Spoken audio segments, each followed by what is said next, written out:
আলহামদুলিল্লাহ।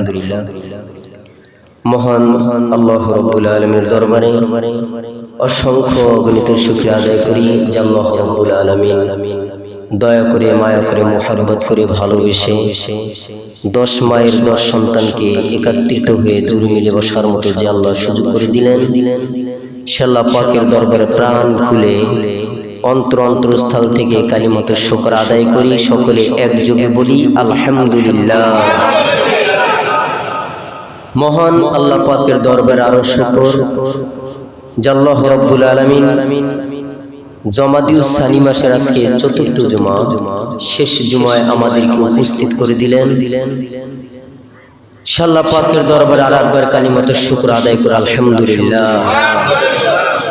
আল্লাহ পাক রব্বুল আলামিন আমাদের হায়াতের মাঝে বরকত দিয়েছেন, রিজিকের মাঝে বরকত দিয়েছেন, সুস্থতার নিয়ামত দান করেছেন আলহামদুলিল্লাহ। আল্লাহ পাক রব্বুল আলামিন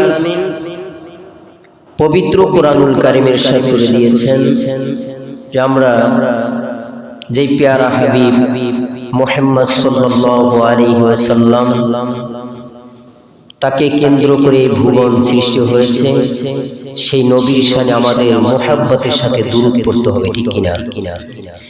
একটি হচ্ছে জোর করে বলানো, আরেকটি হচ্ছে দিল থেকে বলা। জিনিসটা কিন্তু আলাদা আলাদা। আপনি নবীর শানে দুরূদ ও সালাম পেশ করবেন, এটা একদম গভীর মন থেকে আসবে, একান্ত গভীর মন থেকে আসবে যে আমি নবীর শানে দুরূদ ও সালাম পেশ করছি। আর একটি আছে দেখা দেখি জোর করে বলানো, এটার মধ্যে কোনো ফায়দা নেই। কারণ আমরা নবীকে মুহাব্বত করি, ভালোবাসি আমাদের জীবনের চাইতেও বেশি, ঠিক নেই? আমরা নবীকে ভালোবাসবো, আমাদের জীবন চলে যাবে, তারপর নবীর মুহাব্বত ছাড়ব না ইনশাআল্লাহ। এজন্য নবীর শানে বেশি বেশি মুহাব্বতের দুরূদ পড়তে হবে। দুরূদ পড়লে অনেক ফজিলত, অনেক ফজিলত, সে সম্পর্কে কিছু কথা বলবো ইনশাআল্লাহ। আল্লাহ পাক রব্বুল আলামিন পবিত্র কোরআনুল কারীমে ইরশাদ করে দিয়েছেন। আল্লাহ পাক রব্বুল আলামিন কি বলেন আমরা একটু শুনি। আল্লাহ পাক রব্বুল আলামিন বলেন, লাকাদ মান্নাল্লাহু আলাল মুমিনিনা ইয বা'আসা ফীহিম রাসূলান মিন আনফুসিহিম ইয়াতলু আলাইহিম আয়াতিহি ওয়া ইউযাক্কিহিম ওয়া ইউআল্লিমুহুমুল কিতাবা ওয়াল হিকমাহ وَإِنْ كَانُوا مِنْ قَبْلُ لَفِي ضَلَالٍ مُبِينٍ الله أكبر। ও মুসলমান নবীর উম্মতের দল, ও মুসলমান আল্লাহর গোলাম, আল্লাহ পাক রব্বুল আলামিন এই পবিত্র কোরআনুল কারীমের মধ্যে বলে দিয়েছেন, নিশ্চয়ই আল্লাহ পাক রব্বুল আলামিন মুমিনদের মধ্য থেকে নবী পাঠাইয়া তাহাদের জন্য দয়া করেছেন, ইহসান করেছেন, ভালোবেসেছেন। এই নবী যদি দুনিয়াতে না আসতো, এই দুনিয়া অন্ধকার আচ্ছন্ন থাকতো। এই নবী আসার কারণে আমরা রাত্র দেখি, দিন দেখি, আকাশ দেখি, সব কিছু আমরা উপভোগ করতেছি একমাত্র শুধুমাত্র এই নবীর কারণে। আল্লাহ পাক রব্বুল আলামিন বলেন, এই মুমিনদের মধ্য থেকে তোমাদের জন্য একজন রাসূল প্রেরণ করা হয়েছে। সেই রাসূলের নাম কি? মুহাম্মদ সাল্লাল্লাহু আলাইহি ওয়াসাল্লাম, আমাদের শেষ নবী। শুধু তাই নয়, এই রাসূল তাদের সামনে এই পবিত্র কালাম শরীফ তেলাওয়াত করে শোনায়।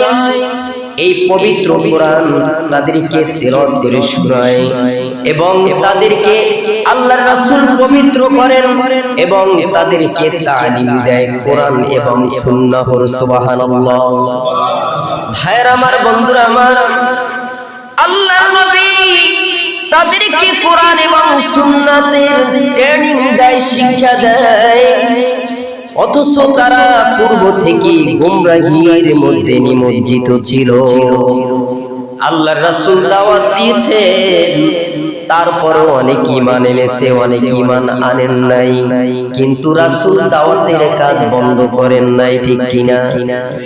ও আমার ভাই, আল্লাহর ঘর মসজিদ কিয়ামতের আগ পর্যন্ত থাকবে, ভাবে বয়ান চলতে থাকবে, ঠিক কিনা? কোরআন হাদিসের বয়ান চলবে। কোন মানুষ ঈমান গ্রহণ করবে, আমল করবে, আবার কোন মানুষ শুধু মসজিদে রেখে বাহিরে খালি চলে যাবে। দুই শ্রেণীর লোক। কোন মানুষ আল্লাহ রাসূলের কোরআনের কথা শুনে, আল্লাহ রাসূলের হাদিসের কথা শুনে তারা আমল করবে, জীবনের সাথে বাস্তবায়িত করবে। আবার কোন মানুষ ইমাম সাহেব মসজিদে বয়ান করেছে, এর বয়ান তার কাছে থাক, আমি বাহিরে গিয়ে আমার মতো চলাফেরা করবো, আছে কি নাই? আছে। ভাইরা আমার, বন্ধুরা আমার, এই জন্য আল্লাহ পাক রব্বুল আলামিন দুটি জিনিস বানিয়েছেন, জান্নাত এবং জাহান্নাম। আল্লাহ পাক রব্বুল আলামিন আমাদেরকে স্বাধীনতা দিয়েছেন, কথা বলার বাক শক্তি দিয়েছেন। ভালো বললে বলতে পারি, খারাপ বললে বলতে পারি, আল্লাহ বাধা দেন না, ঠিক কিনা? আমরা যদি বাধা করি তাও আল্লাহর কিছু যায় আসে না। আল্লাহ পাক আমার যদি আবার আল্লাহ পাকের ইবাদত না করি তাও আল্লাহ পাকের কিছু যায় আসে না। এই ইবাদত করবে, এটা আমাদের সকলের জন্য, নিজের জন্য। পরকালে কিভাবে একটু বাঁচা যায়, মুক্তি পাওয়া যায়, সেই জন্য এই চিন্তা, এই গবেষণা, এই আলোচনা, এই নামাজ, এই রোজা, এই হজ, এই যাকাত, ঠিক কিনা? এছাড়া কিছু না। শুধু নিজেরা কিভাবে বাঁচবো জাহান্নামের আগুন থেকে, সেই টেন্ডেন্সি, সেই অবস্থা সব সময় ভিতরে জাগ্রত হবে। ও মুসলমান, নবীর উম্মতের দল, আল্লাহর পয়গম্বর কোরআনের দাওয়াত দিয়েছেন, হাদিসের দাওয়াত দিয়েছেন, কালেমার দাওয়াত দিয়েছেন, কোরআন দিয়ে বুঝিয়েছেন, নবীর কথা দিয়ে মানুষকে বুঝিয়েছেন। কোন মানুষ ইসলামের সুশীতল ছায়াতলে স্থান গ্রহণ করেছে, আবার কোন মানুষ ঈমান আনেন নাই কিন্তু নবীর বিরোধিতা করেছে, ঠিক কিনা? আমরা সেই নবীর উম্মত, আমরা সেই প্যারা নবীর উম্মত, আমরা অনেক দামি উম্মত। এই নবীর শানে আমরা যদি বেশি বেশি দুরূদ পড়ি, তার ফজিলতটা কি? আল্লাহর পয়গম্বরের সাহাবী হযরত আবু হুরায়রা রাদিয়াল্লাহু তাআলা আনহু হাদিসটি বর্ণনা করেছেন। আল্লাহর পয়গম্বর বলেন, ও আমার উম্মতের দল, তোমরা শুনে রাখো, তোমরা যদি আমার যে উম্মত, আল্লাহ পাকের যে বান্দা আমার প্রতি একবার দুরূদ শরীফ পাঠ করবে, কয়বার? একবার যদি দুরূদ পাঠ করা হয়, ওই বান্দার আমলনামায় 10টি নেকি লেখা হয়ে যায়। সুবহানাল্লাহ। ওই বান্দার গুনাহ থেকে 10টি গুনাহ ঝরে যায়, মাফ করে দেওয়া হয়। শুধু তাই নয়, ওই বান্দার মর্যাদা মর্তবা 10টি স্থানে বাড়ায় দেওয়া হয়। সুবহানাল্লাহ। কয়টা? তিনটা অপশন বলেছেন। প্রথমত, আমরা যদি নবীর শানে মুহাব্বত, দিল লাগাইয়ে যদি আমরা একটু মুহাব্বতের সাথে দুরূদ পড়ি, আমি বলাইলাম, আপনারা বললেন, এরকম না। আমিও বলতেছি, আপনারাও দিল থেকে, মন থেকে, মন উজাড় করে নবীকে মুহাব্বত করি, ভালোবাসি। দেখেন আজকে যে হাদি একজন যুবক, তার জন্য সারা পৃথিবীর মানুষ কাঁদে, ইসলামের পক্ষে কথা বলছে, ন্যায়ের কথা বলছে। সেই হাদির জন্য সারা পৃথিবীর মানুষ কাঁদে এবং তার জন্য দোয়া করে। এই যে রকমের জীবন গড়াতে হবে, এত আমাদের অনেক জুনিয়র হবে, অল্প বয়স, কিন্তু আল্লাহ পাক রব্বুল আলামিন তার ভিতরে এমন একটা চেতনা, এমন একটা ইসলামিক কথা বলার বাক শক্তি, এমন একটা সচেতনমূলক কথা বলার শক্তি তাকে দিয়েছেন, যা অন্য কাউকে দেন। যে কারণে ইসলামের কথা বলতে গিয়ে, ন্যায়ের কথা বলতে গিয়ে তার গুলি খেতে হয়েছে। ন্যায়ের কথা বলবেন, সত্য কথা বলবেন। সত্য কথা বলে যদি গুলি খেতে হয়, সে শহীদের পদমর্যাদা লাভ করবে। সুবহানাল্লাহ। ও মুসলমান নবীর উম্মতের দল, আল্লাহর পয়গম্বর বলেছেন, ও আমার উম্মতের দল, তোমরা যদি দিল থেকে আমার শানে দুরূদ শরীফ পাঠ করো, তোমার আমলনামায় 10টি নেকি লেখা হবে এবং 10টি গুনাহ মাফ হয়ে যাবে, আর 10 জায়গায় তোমার পদমর্যাদা বেড়ে যাবে। সুবহানাল্লাহ। ও মুসলমান নবীর উম্মতের দল, আল্লাহর পয়গম্বরের সাহাবী হযরত আব্দুল ইবনে মাসউদ রাদিয়াল্লাহু তাআলা আনহু হাদিসটি বর্ণনা করেছেন। আল্লাহর পয়গম্বর বলেন, ও দুনিয়ার উম্মত, তোমরা শুনো, কাল কিয়ামতের দিন আমার সঙ্গী হবে ওই ব্যক্তি, আমার সঙ্গী হওয়ার উপযুক্ত হলো এই ব্যক্তি যে আমার শানে বেশি বেশি দুরূদ শরীফ পড়েছে। সুবহানাল্লাহ। আল্লাহর পয়গম্বর কি বললেন? কিয়ামতের দিন আমার সঙ্গী হওয়ার উপযুক্ত, সবচাইতে বেশি উপযুক্ত হলো ওই ব্যক্তি যিনি আমার শানে বেশি বেশি দুরূদ শরীফ পড়েছে। সুবহানাল্লাহ। ভাইয়ের আমার, আল্লাহর রাসূলের শানে যদি আমরা দুরূদ শরীফ পড়ি, আমাদের লাভ না ক্ষতি? আমাদের লাভ এই লাভ আমরা দেখতে পাইতেছি না, কিন্তু পরকালে অবশ্যই আমরা দেখব।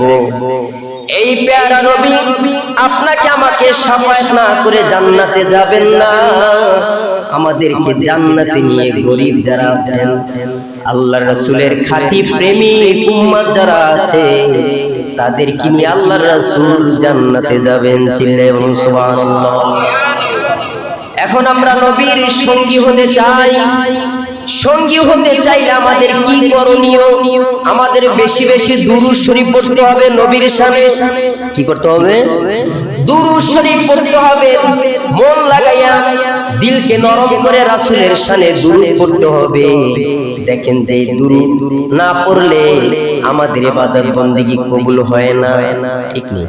কবুল হয় না। আমার ভাইরা, বন্ধুরা আমার, হযরত আব্দুল ইবনে মাসউদ রাদিয়াল্লাহু তাআলা আনহু আরেকটি হাদিস বর্ণনা করেছেন। আল্লাহর পয়গম্বর বলেন, আল্লাহ পাকের কিছু মনোনীত ফেরেশতা আছে, কিছু মনোনীত ফেরেশতা আছে তাদের ডিউটি হলো এই জমিনের বুকে তারা ঘোরাফেরা করে, সফর করে। সুবহানাল্লাহ বলেন। আমরা দেখি না। আল্লাহর পয়গম্বর বলছেন, দুনিয়ার জমিনের বুকে আল্লাহ পাকের কিছু মনোনীত ফেরেশতা আছে, তারা কি করে? এই জমিনের বুকে সফর করে। তাদের কাজ হলো নবীর উম্মতেরা যখন দুরূদ শরীফ পাঠ করে, সেই দুরূদ ও সালাম আল্লাহর রাসূলের নিকট পৌঁছে দেওয়া হয়। আল্লাহ আল্লাহ তু মেরা মাশুক है, अल्लाह अल्लाह तू मेरा सत्तार है, अगियल मुस्तगीसीन दिना लफ्तिखारा बिलउलूमी वल गिना। ও মুসলমান নবীর উম্মতের দল, আল্লাহর পয়গম্বরের সাহাবী হযরত ওমর বিন খাত্তাব রাদিয়াল্লাহু তাআলা হাদিস বর্ণনা করেছেন।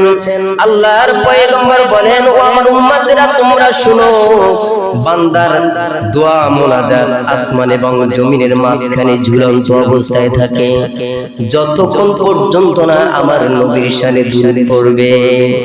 নবীর শানে দুরূদ পড়লো, এই সবরে ছানি আল্লাহ পাকের নিকট গিয়ে পৌঁছে যাবে।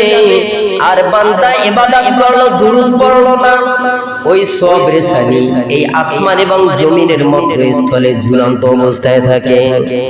যখন দুরূদ পড়ব তখন সত্যায়িত করে আল্লাহ পাকের তরফে চলে যায়। চিল্লায়ে বলুন সুবহানাল্লাহ। এখন আমরা বুঝতে পারলাম যে আমাদের নবীর কত পদমর্যাদা, আমার নবীর শান মান কত বড়। এই নবীর শানে দুরূদ না পড়লে আল্লাহ পাকের নিকট যায় এই সবরে ছানি পৌঁছে না। আল্লাহু আকবার। ও মুসলমান নবীর উম্মতের দল, আল্লাহর পয়গম্বরের সাহাবী হযরত আম্মার ইবনে ইয়াসার রাদিয়াল্লাহু তাআলা আনহু একটি হাদিস বর্ণনা করেছেন। আল্লাহর পয়গম্বর বলেন, ও দুনিয়ার উম্মতের দল, তোমরা শুনে রাখো, আমার রওজার কিনারায়, আমার রওজার পাশের সামনে, রওজার কিনারে এমন একজন ফেরেশতা আল্লাহ পাক রব্বুল আলামিন নিযুক্ত করে রেখেছেন, যার সমস্ত মানুষের সংখ্যা অনুপাত করণ দান করেছেন। চিল্লায়ে বলুন সুবহানাল্লাহ। কথাটা কি বলছেন? যে আল্লাহর পয়গম্বর বললেন, আল্লাহ রাসূল বললেন যে আমার রওজার কিনারায়, আমার রওজার পাশে এমন একজন ফেরেশতা আল্লাহ রাব্বুল আলামিন নিযুক্ত করে দিয়েছেন, যাকে সমস্ত মানুষের কর্ণ, কান, সমস্ত মানুষের সংখ্যা অনুপাত এই কর্ণ দান করেছেন। তার মানে পৃথিবীতে যত মানুষ আছে এই সংখ্যা অনুপাত, এই যত মানুষ তত কান দান করেছেন ওই ফেরেশতাকে। চিল্লায়ে বলুন সুবহানাল্লাহ। ও মুসলমান নবীর উম্মতের দল, আল্লাহর পয়গম্বর বলতেছেন ওই ফেরেশতাকে কান দেওয়া হয়েছে। এই পৃথিবীর জমিনে আপনি যেখানে বসে আল্লাহ রাসূলের শানে দুরূদ শরীফ প্রেরণ করবেন, ওই ফেরেশতা শুনতে পাবে এবং ওই ফেরেশতা আল্লাহ রাসূলকে বলে, ইয়া রাসূলুল্লাহ, ইয়া হাবিবাল্লাহ, অমুক অমুক অমুকের ছেলে, অমুকের পুত্র, অমুকের পুত্র, অমুকের ছেলে আপনার শানে মুহাব্বতের সাথে দুরূদ শরীফ প্রেরণ করেছেন। সুবহানাল্লাহ। ওই ফেরেশতা এই পৃথিবীর যে কোনো প্রান্ত থেকে আল্লাহ রাসূলের শানে দুরূদ শরীফ পড়া হয়, দুরূদ ও সালাম প্রেরণ করা হয়, ওই ফেরেশতা ওই বান্দার নাম ধরে, তার পিতার নাম ধরে, অমুকের পুত্র অমুক আপনার সম্মানে, আপনার ইজ্জতের জন্য দুরূদ শরীফ পাঠিয়েছেন। সুবহানাল্লাহ। কি অবস্থা! সেই নবীর মর্যাদা কত, সেই নবীর সম্মান কত বড়! ও মুসলমান নবীর উম্মতের দল, আল্লাহর পয়গম্বরের সাহাবী হযরত আবু হুরায়রা রাদিয়াল্লাহু তাআলা আনহু আরেকটি হাদিস বর্ণনা করেছেন। নবী করিম সাল্লাল্লাহু আলাইহি ওয়াসাল্লাম বলেন, ও আমার উম্মতের দল, তোমরা দুরূদ শরীফের আমল করো, তোমরা বেশি বেশি আমার শানে দুরূদ পড়ো, কেননা কাল কিয়ামতের দিন যখন পুলসিরাত থাকবে অন্ধকার, কি থাকবে? এই পুলসিরাত থাকবে অন্ধকার, সেই